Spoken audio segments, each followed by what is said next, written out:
Hey guys, Lord Naren White here, the Holy Ghost, the one true God, back with you with the next video in my series, reading The Picture of Dorian Gray by Oscar Wilde. Without further ado, returning to The Picture of Dorian Gray, as read by Lord Naren White. I wish I could change places with you, Dorian. The word has cried out against us both, but it has always worshipped you. It will always worship you. You are the type of what the age is searching for, and what it is afraid it has found. I am so glad that you have never done anything, never carved a statue or painted a picture or produced anything outside of yourself. Life has been your art. You have set yourself to music. Your days have been your sonnets. Dorian rose up from the piano and passed his hand through his hair. Yes, life has been exquisite, he murmured, but I am not going to have the same life. Harry, and you must not say these extravagant things to me. You don't know everything about me, and I think that if you did, even you would turn from me. You laugh. Don't laugh. Why have you stopped playing, Dorian? Go back and play the nocturne over again. Look at that great honey-colored moon that hangs in the dusky air. She is waiting for you to charm her, and if you play, she will come closer to the earth. You won't? Let us go to the club, then. It has been a charming event, and we must end it charmingly. There is someone at the club who wants immensely to know you. Young Lord Poole, Bournemouth's eldest son. He has already copied your neckties and has begged me to introduce him to you. He is quite delightful, and rather reminds me of you. I hope not, said Dorian, with a touch of pathos in his voice. But I am tired tonight, Harry. I won't go to the club. It is nearly 11, and I want to go to bed early. Do stay. You have never played so well as tonight. There was something in your touch that was wonderful. It had more expression than I had ever heard from it before. It is because I am going to be good, he answered, smiling. I am a little changed already. Don't change, Dorian. At any rate, don't change to me. We must always be friends. Yet you poisoned me with a book once. I should not forgive that. Harry, promise me that you will never lend that book to anyone. It does harm. My dear boy, you are really beginning to moralize. You will soon be going about warning people against all the sins of which you have grown tired. You are much too delightful to do that. Besides, it is no use. You and I are what we are, and will be what we will be. Come round tomorrow. I am going to ride at 11, and we might go together. The park is quite lovely now. I don't think there will have been such lilacs since the year I met you. Very well. I will be here at 11, said Dorian. Good night, Harry. As he reached the door, he hesitated for a moment, as if he had something more to say. Then he sighed and went out. It was a lovely night, so warm that he threw his coat over his arm, and did not even put his silk scarf round his throat. As he strolled home, smoking his cigarette, 2 young men in the evening dress passed him. He heard one of them whisper to the other, "That is Dorian Gray." He remembered how pleased he used to be when he was pointed out or stared at or talked about. He was tired of hearing his own name now. Half the charm of the little village where he had so often lately was that no one knew who he was. He had told the girl whom he had made love him that he was poor. The emphasis needs to be this way. He had told the girl whom he had made love him that he was poor, and she had believed him. He had told her once that he was wicked, and she had laughed at him, and told him that the wicked people were always very old and very ugly. What a laugh she had, just like a thrush singing, and how pretty she had been in her cotton dresses and her large hats. She knew nothing, but she had everything that he had lost. When he reached home, he found his servant waiting up for him. He sent him to bed and threw himself down on the sofa in the library, and began to think over some of the things Lord Henry had said to him. Was it really true that one could never change? He felt a wild longing for the unstained purity of his boyhood, his rose-white boyhood, as Lord Henry had once called it.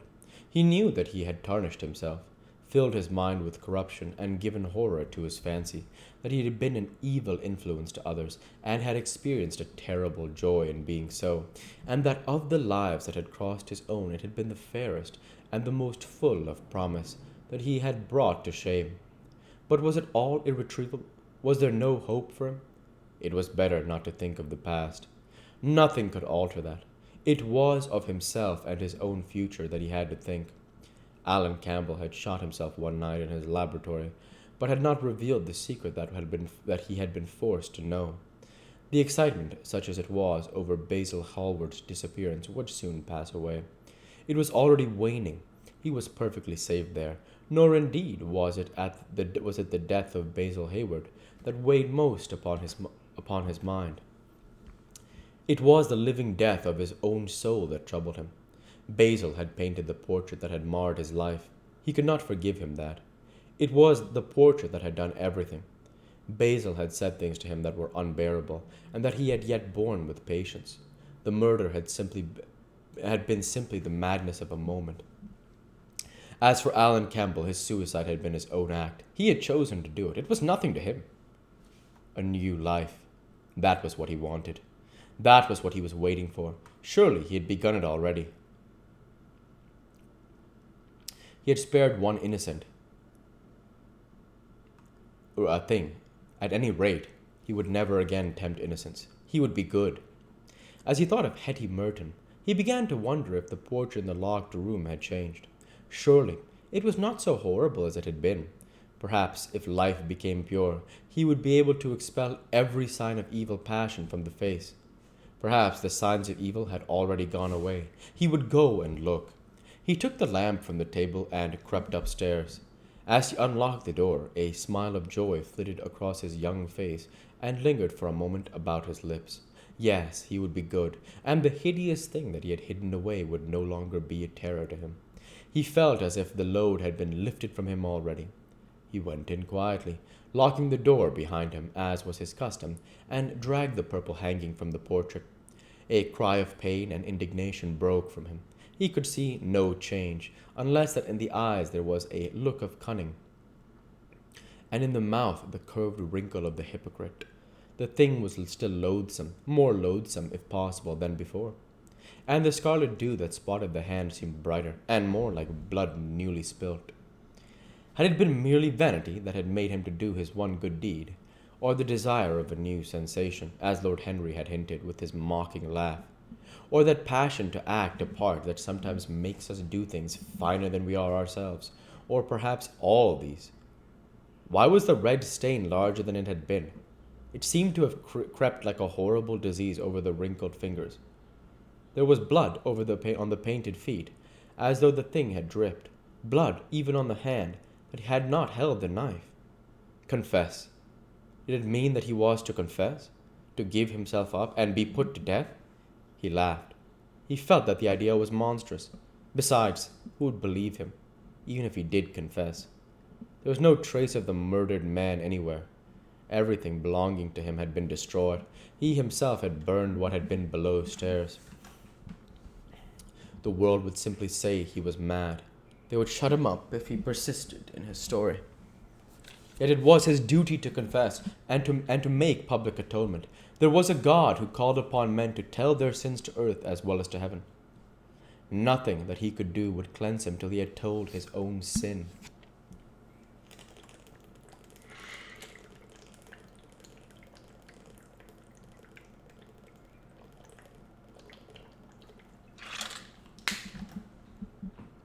His sin! He shrugged his shoulders. The death of Basil Hallward seemed very little to him. He was thinking of Hetty Merton. It was an unjust mirror, the mirror of his soul that he was looking at. Vanity, curiosity, hypocrisy. Had there been nothing more in his renunciation than that? There had been something more, at least he thought so, but who could tell? And this murder, was it to dog him all his life? Was he never to get rid of the past? Was he really to confess? No. There was only one bit of evidence left against him, the picture itself. That was evidence.